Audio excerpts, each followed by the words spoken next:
Hello students, મારી YouTube ચેનલમાં આપ સૌનું સ્વાગત છે। આજે આપણે રાસાયણિક સંતુલન વિશેની માહિતી મેળવશું। તો રાસાયણિક સંતુલન કોને કહેવામાં આવે છે? તો કે રાસાયણિક પ્રક્રિયા દરમિયાન સ્થપાતા સંતુલનને રાસાયણિક સંતુલન તરીકે ઓળખવામાં આવે છે। વિદ્યાર્થી મિત્રો, આપણે જાણીએ છીએ કે પ્રતિવર્તી પ્રક્રિયાઓમાં રાસાયણિક સંતુલન સ્થપાય છે। પ્રતિવર્તી પ્રક્રિયામાં પ્રક્રિયકમાંથી નિપજ બને તેને આપણે પુરોગામી પ્રક્રિયા અને નિપજનું મૂળ પ્રક્રિયકમાં રૂપાંતર થવું એટલે પ્રતિગામી પ્રક્રિયા કહેવાય। આપણે કોઈ એક રાસાયણિક પ્રક્રિયા ધારી લઈએ કે જેમાં પ્રક્રિયકો A અને B વચ્ચે પ્રક્રિયા થાય છે અને નિપજો C અને D મળે છે એવું આપણે ધારી લઈએ। એવું પણ ધારી લઈએ કે આ રાસાયણિક પ્રક્રિયા છે એમાં સમય સાથે સંતુલન સ્થપાય છે। જો આપણે આ પ્રક્રિયાનો અભ્યાસ કરીએ તો શરૂઆતમાં આ પ્રક્રિયકો A અને B વચ્ચે પ્રક્રિયા થઈ અને નિપજ બનશે। તો આપણે એવું અહીં કહી શકીએ કે પ્રક્રિયકો વચ્ચે જ્યારે પ્રક્રિયા થાય અને એનું નિપજમાં રૂપાંતર થાય તો સમય સાથે પ્રક્રિયકની સાંદ્રતામાં ઘટાડો થવો જોઈએ।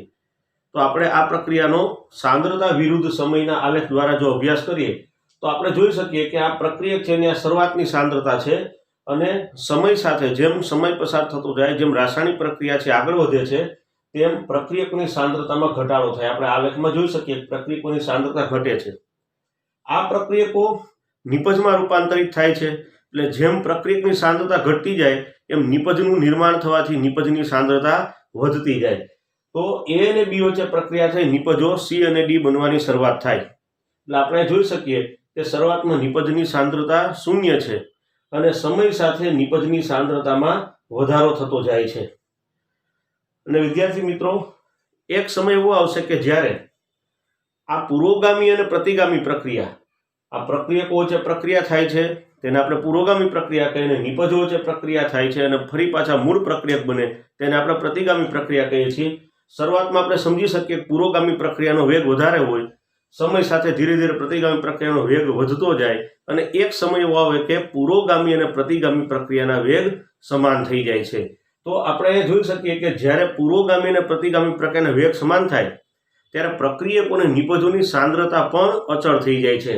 જો આપણે જોઈ શકીએ કે સમય સાથે પ્રક્રિયકોની સાંદ્રતા ઘટે છે, નિપજોની સાંદ્રતામાં વધારો થાય છે અને અમુક સમય બાદ એટલે કે આપણે અહીં આગળ જોઈ શકીએ કે અમુક સમય પછી આ પ્રક્રિયામાં પ્રક્રિયકો અને નિપજો આ બંનેની સાંદ્રતા અચળ થઈ જાય છે। આલેખ ઉપરથી આપણે જોઈ શકીએ કે અમુક સમય પછી પ્રક્રિયકો અને નિપજોની સાંદ્રતામાં કંઈ ફેરફાર થતો નથી, અચળ આવે છે। એનો મતલબ એવો થાય કે આ જે કોઈ એક સમય છે T સમય, ત્યારે આ રાસાયણિક પ્રક્રિયામાં સંતુલન સ્થપાય છે। બીજું આપણે આલેખ ઉપરથી એ પણ જોઈ શકીએ કે જો કોઈ બાહ્ય પરિસ્થિતિમાં ફેરફાર કરવામાં ન આવે તો આ પ્રક્રિયા સતત સમાન વેગથી ચાલ્યા કરે। આપણે આલેખ ઉપરથી પણ એ જોઈ શકીએ તો સતત સમાન વેગથી આ પ્રક્રિયા ચાલુ રહે એટલે કે સંતુલન પછી કોઈ સ્થિર અવસ્થા હોતી નથી। સંતુલન પછી પણ રાસાયણિક પ્રક્રિયાઓ, પુરોગામી અને પ્રતિગામી પ્રક્રિયાઓ સતત સમાન વેગથી ચાલુ રહે છે એટલે કે એવું કહી શકાય કે સંતુલન ગતિશીલ સ્વભાવ ધરાવે છે। આ ઉપરાંત રાસાયણિક સંતુલનની એક બીજી એ પણ ખાસિયત છે કે રાસાયણિક પ્રક્રિયા તમે ગમે તે દિશામાંથી શરૂ કરો, આ પ્રક્રિયા હંમેશા સંતુલન તરફ દોરી જાય છે। એટલે કે કહેવાનો મતલબ એવો છે કે તમે પ્રક્રિયકો લઈને પ્રક્રિયાની શરૂઆત કરો કે નિપજો લઈને પ્રક્રિયાની શરૂઆત કરો, પ્રક્રિયા છે હંમેશા સંતુલન તરફ જ જવાની છે। દાખલા તરીકે કોઈ એક રાસાયણિક પ્રક્રિયા આપણે જોઈએ કે હાઇડ્રોજન, ડાયહાઇડ્રોજન અને આયોડિન આ બંને વચ્ચે પ્રક્રિયા થઈ અને HI બને છે। આ એક પ્રતિવર્તી પ્રક્રિયા છે અને આ પ્રક્રિયામાં આપણે જો સંતુલનનો અભ્યાસ કરીએ તો આપણે એવું ધારી લઈએ કે શરૂઆતમાં આપણે H2 અને I2 લઈ અને કોઈ એક પ્રક્રિયાની શરૂઆત કરીએ તો આ હાઇડ્રોજન અને આયોડિન વચ્ચે પ્રક્રિયા થઈ નિપજ HI બને છે। તો આપણે માની લઈએ કે પ્રક્રિયા છે આપણે H2 અને I2 લઈને શરૂઆત કરીએ છીએ તો પ્રક્રિયકો દ્વારા પ્રક્રિયાની હું શરૂઆત કરું છું તો આપણે જોઈ શકીએ કે સાંદ્રતા વિરુદ્ધ સમયનો આલેખ લઈએ તો H2 અને I2 ની સાંદ્રતામાં સમય સાથે ઘટાડો જોવા મળે છે। અહીંયા આપણે જોઈ શકીએ H2 અને I2 ની સાંદ્રતામાં ઘટાડો જોવા મળે છે અને આ દરમિયાન નિપજ તરીકે HI નું નિર્માણ થશે એટલે HI ની સાંદ્રતામાં વધારો જોવા મળે। તો આ રાસાયણિક પ્રક્રિયા માટે આપણે જોઈએ તો જો પ્રક્રિયકો લઈને પ્રક્રિયાની શરૂઆત કરીએ તો સમય સાથે પ્રક્રિયકોની સાંદ્રતા ઘટે છે અને નિપજોની સાંદ્રતા વધે છે અને અહીં આગળ કોઈ એવી સંતુલન અવસ્થા પ્રાપ્ત થાય છે। હવે હવે આપણે નિપજથી પ્રક્રિયાની શરૂઆત કરીએ, એટલે કે એચઆઈ લઈને માની લો કે હું પ્રક્રિયાની શરૂઆત કરું છું. તો હવે જો હું એચઆઈ લઈને પ્રક્રિયાની શરૂઆત કરું તો આ એચઆઈ તે પ્રક્રિયક જેવી ભૂમિકા ભજવશે, અથવા તો અહીં અત્યારે પ્રક્રિયક છે, એટલે કે આ એચઆઈનું વિઘટન થઈ અને H2I2 બને છે. જો હું આ પ્રક્રિયા છે એને આને જો હું નિપજ જે છે ત્યાંથી પ્રક્રિયાની શરૂઆત કરું તો ખરેખર પ્રક્રિયામાં આવું બનવાનું છે કે આ એચઆઈનું વિઘટન થઈ અને ડાયહાઇડ્રોજન અને આયોડિન આપણને મળશે. તો અહીંયા મેં પ્રક્રિયાની શરૂઆત એચઆઈ લઈને કરી, તો સ્વાભાવિક છે કે સમય સાથે એચઆઈની સાંદ્રતામાં ઘટાડો થશે. તો આપણે જોઈ શકીએ જો એચઆઈની સાંદ્રતામાં ઘટાડો થાય છે અને H2I2 નું નિર્માણ થાય છે, એટલે H2I2 ની સાંદ્રતા વધતી જશે તો સમય સાથે આપણે જોઈ શકીએ કે H2I2 ની સાંદ્રતા વધે છે. તો આ લેખ ઉપરથી આપણે જોઈ શકીએ કે પ્રક્રિયાની શરૂઆત આપણે H2I2 થી કરીએ કે HI થી કરીએ, અંતે સંતુલન તરફ આ પ્રક્રિયા દોરી જાય છે. આમ આપણે કોઈ પણ રાસાયણિક પ્રક્રિયા, કોઈ પણ પ્રતિવર્તી રાસાયણિક પ્રક્રિયા આપણે ગમે તે દિશામાંથી, એટલે કે પ્રક્રિયક દ્વારા અથવા તો નિપજ લઈને જો આપણે પ્રક્રિયા શરૂ કરીએ તો પણ તે સંતુલન તરફ દોરી જાય છે. વિદ્યાર્થી મિત્રો, હવે નેક્સ્ટ આપણો ક્વેશ્ચન છે, સક્રિય જથ્થાનો નિયમ લખી રાસાયણિક સંતુલનના નિયમનું સમીકરણ મેળવો. આ સક્રિય જથ્થાના નિયમ પરથી આપણે રાસાયણિક સંતુલન માટેનું સૂત્ર અથવા તો સમીકરણ મેળવશું. તો તેના માટે આપણે કોઈ એક રાસાયણિક પ્રક્રિયા ધારી લઈએ કે જે પ્રક્રિયા સંતુલનમાં છે.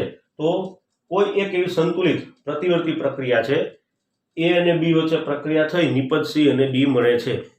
આ પ્રક્રિયામાં આપણે જોઈ શકીએ કે A અને B આ પ્રક્રિયકો છે, A અને B પ્રક્રિયકો છે અને C અને D નિપજો છે, અને માની લઈએ કે આ પ્રક્રિયામાં સંતુલન છે.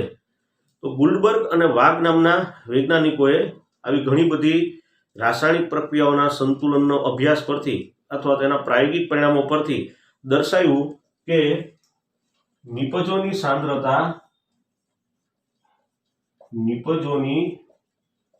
સાંદ્રતાનો ગુણાકાર અને પ્રક્રિયકોની સાંદ્રતાનો ગુણાકાર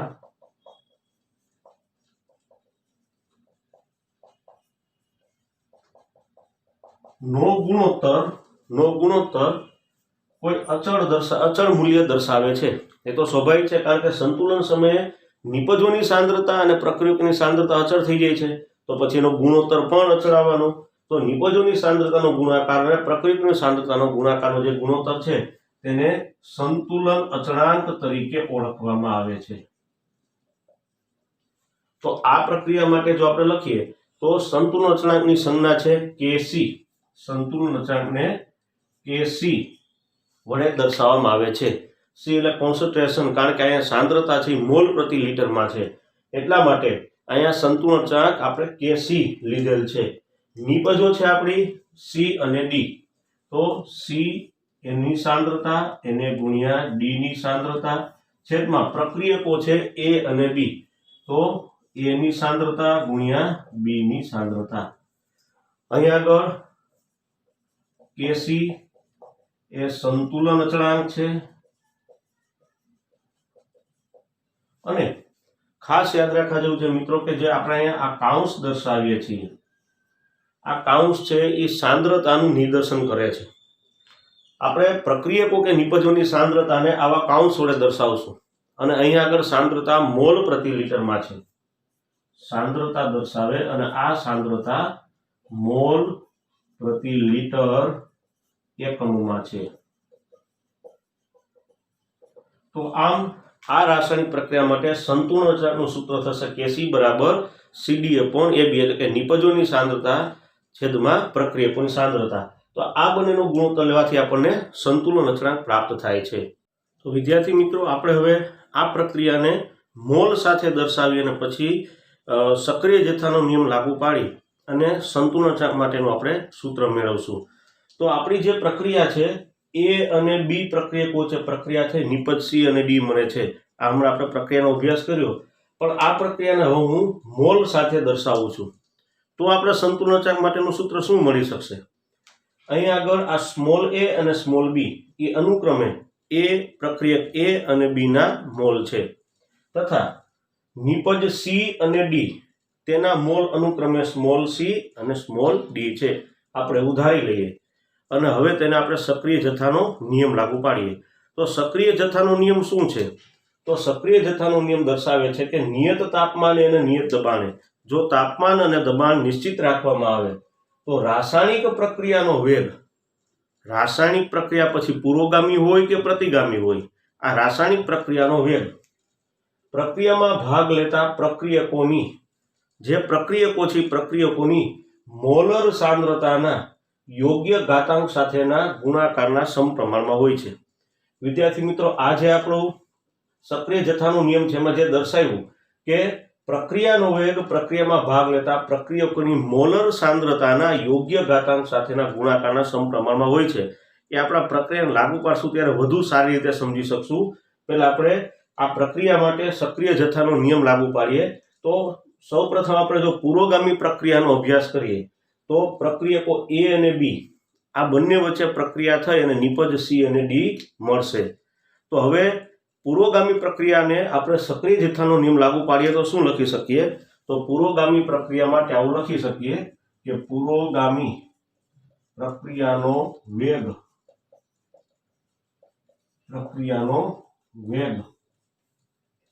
Vf, પુરોગામી પ્રક્રિયાના વેગને આપણે Vf સંજ્ઞા વડે દર્શાવીએ છીએ.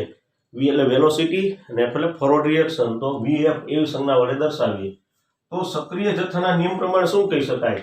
તો આ આપણને કીધું છે કે પ્રક્રિયાનો વેગ, તો આપણી છે પુરોગામી પ્રક્રિયા, તો પુરોગામી પ્રક્રિયાનો વેગ પ્રક્રિયામાં ભાગ લેતા પ્રક્રિયકો, તો પુરોગામી પ્રક્રિયાના પ્રક્રિયકો કયા છે? તો કે A અને B. પુરોગામી પ્રક્રિયામાં પ્રક્રિયકો A અને B છે. તો પ્રક્રિયકોની મોલર સાંદ્રતાના, તો આપણે પ્રક્રિયકોની મોલર સાંદ્રતા દર્શાવી દઈએ. આ A અને આ B મોલર સાંદ્રતાના યોગ્ય ઘાતાંક, મોલર સાંદ્રતાના યોગ્ય ઘાતાંક સાથેના, એટલે કે કહેવાનો મતલબ એવો છે કે આ જે પ્રક્રિયકોના મોલ જે છે સ્મોલ a અને b એને ઘાતાંકમાં લેવાનું છે. જો મોલર સાંદ્રતાના યોગ્ય ઘાતાંક સાથેના ગુણાકારના સમપ્રમાણમાં હોય તો આપણો જે પ્રક્રિયક A છે તેના મોલ A છે સ્મોલ a, તો આપણે એને ઘાતાંકમાં દર્શાવશું. પ્રક્રિયક B એના મોલ છે સ્મોલ b. તો હવે આપણે વિધાન સમજી શકીએ કે પ્રક્રિયકોની મોલર સાંદ્રતાના, આ પ્રક્રિયકોની મોલર સાંદ્રતાના યોગ્ય ઘાતાંક સાથેના ગુણાકારના સમપ્રમાણમાં હોય છે. તો હવે સક્રિય જથ્થાનો નિયમ આપણે વધુ સારી રીતે સમજી શકીએ. જો પુરોગામી પ્રક્રિયાનો વેગ કે જેના પ્રક્રિયકો A અને B છે, તો આ પુરોગામી પ્રક્રિયાનો વેગ પ્રક્રિયકોની મોલર સાંદ્રતાના યોગ્ય ઘાતાંક, એના જે મોલ છે એ ઘાતાંકમાં છે, યોગ્ય ઘાતાંક સાથેના ગુણાકારના સમપ્રમાણમાં હોય છે. હવે સપ્રમાણતા નિશાની દૂર કરીએ તો અહીં આપણે લખી શકીએ કે Vf is equal to Kf into A raised to A into B raised to B. જ્યાં આગળ Kf એ પુરોગામી પ્રક્રિયા માટેનો અચળાંક છે. જ્યાં આગળ Kf બરાબર પુરોગામી પ્રક્રિયાનો અચળાંક છે.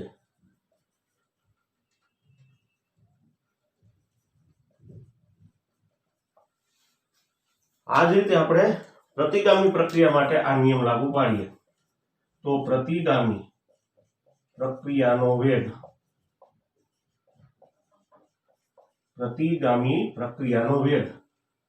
VR, કારણ કે અહીંયા V એટલે વેલોસિટી, R એટલે રિવર્સિબલ રિએક્શન, તો VR વડે દર્શાવશું. તો પ્રતિગામી પ્રક્રિયાનો વેગ, પ્રતિગામી પ્રક્રિયામાં C અને D વચ્ચે પ્રક્રિયા થઈ અને મૂળ પ્રક્રિયક A અને B મળે છે. તો પ્રતિગામી પ્રક્રિયા માટેના પ્રક્રિયકો છે C અને D. તો C અને D ની આ સાંદ્રતા, મોલર સાંદ્રતાનો ઘાતાંક આપણે લઈ લઈએ સ્મોલ c અને સ્મોલ d. આ એની મોલર સાંદ્રતા સાથે આપણે દર્શાવ્યું, એના મોલ છે સ્મોલ c અને d ના સમપ્રમાણમાં હોય છે. તેથી VR બરાબર KR into C raised to C into D raised to D. જ્યાં આગળ KR છે પ્રતિગામી પ્રક્રિયાનો વેગ અચળાંક, પ્રતિગામી પ્રક્રિયાનો અચળાંક છે. જ્યાં KR બરાબર પ્રતિગામી પ્રક્રિયાનો અચળાંક છે।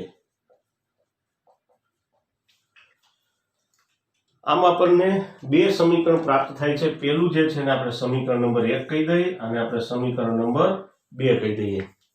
હવે આપણે જાણીએ છીએ કે સંતુલન સમયે પુરોગામી અને પ્રતિગામી પ્રક્રિયાના વેગ સમાન હોય છે, તેથી Vf = Vr થાય।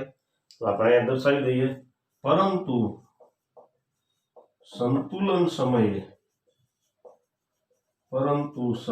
સમયે પુરોગામી પ્રક્રિયાનો વેગ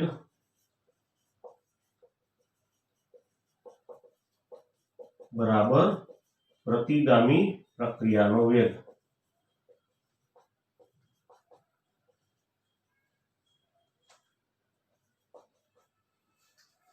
પુરોગામી પ્રક્રિયાનો વેગ બરાબર પ્રતિગામી પ્રક્રિયાનો વેગ। પુરોગામી પ્રક્રિયાનો વેગ અને પ્રતિગામી પ્રક્રિયાનો વેગ સંતુલન સમય સમાન હોય, તેથી આપણે અહીં લખી શકીએ કે Vf = Vr। તો Vf શું છે? તો કે Kf ગુણ્યા a⁴ અને એ જ રીતે Vr બરાબર Kr × C⁴ d⁴ તો આપણે સમીકરણ 1 અને 2 ના મૂલ્યો અથવા Vf અને Vr છે એનો આપણે અહીંયા સમીકરણ બંને દર્શાવી દઈએ। તો આપણે આ રીતે લખી શકશું, Kf × a⁴ b⁴ Kr C⁴ d⁴ હવે આ બંને અચળાંકોને એક તરફ લઈ લઈએ અને એક તરફ આપણે સાંદ્રતાને લઈ લઈએ। તો આ રીતે દર્શાવી શકાય, Kr છે હું Kf ના છેદમાં લઉં તો Kf/Kr અહીં આપણે બંનેની સાંદ્રતા આવી ગઈ, અંશમાં આવી નિપજની સાંદ્રતા, છેદમાં તમે જોઈ શકો કે પ્રક્રિયકોની સાંદ્રતા છે। હવે Kf અને Kr આ બંને અચળાંક છે, તો એનો ગુણોત્તર પણ કોઈ અચળાંક આવે તો એના માટે આપણે લઈ લઈએ સંતુલન અચળાંક Kc। અહીંયા લઈ લઈએ તો આપણે દર્શાવી શકશું કે તેથી Kc = C⁴